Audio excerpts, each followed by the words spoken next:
adda kanong apo ti adwang lugan nga nagdinungpar. Ken dati babaan ti report ni Bombo Raymond Nachor. Kami Bombo Raymond.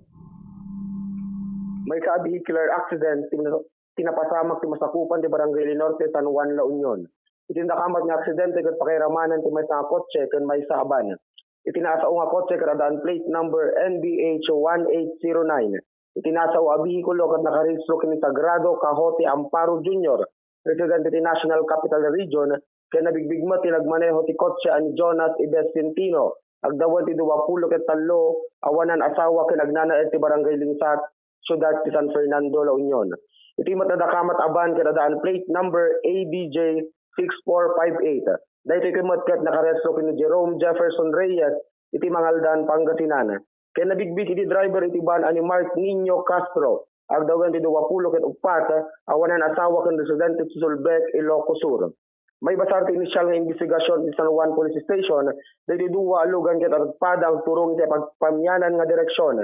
Iti dahito kotse ket madan iti kakilwan nga umuneg iti Montebar Village iti Ilinorte, San Juan, La Union. Datameten nga nadungpar iti ban ti likudan aparte iti kotse. Iti duwa nga driver ket nasaw alugan ket awanan met iti nasagaba adunor ken injury.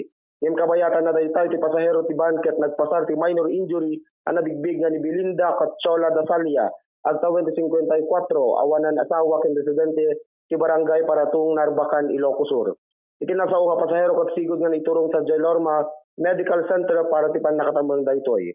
Kabayatan na nagsinango ti duwa driver babaan ti San Juan Police Station kaya nagsinabat na matlaeng tinasao nga ban iti mangsungbat iti gastos iti panagparepair ti nadadal aparte tinasao a kotse.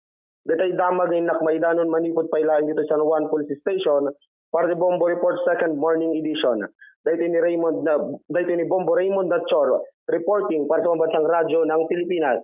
Consistent number 1 dito La Union. Basta Radyo, Bombo!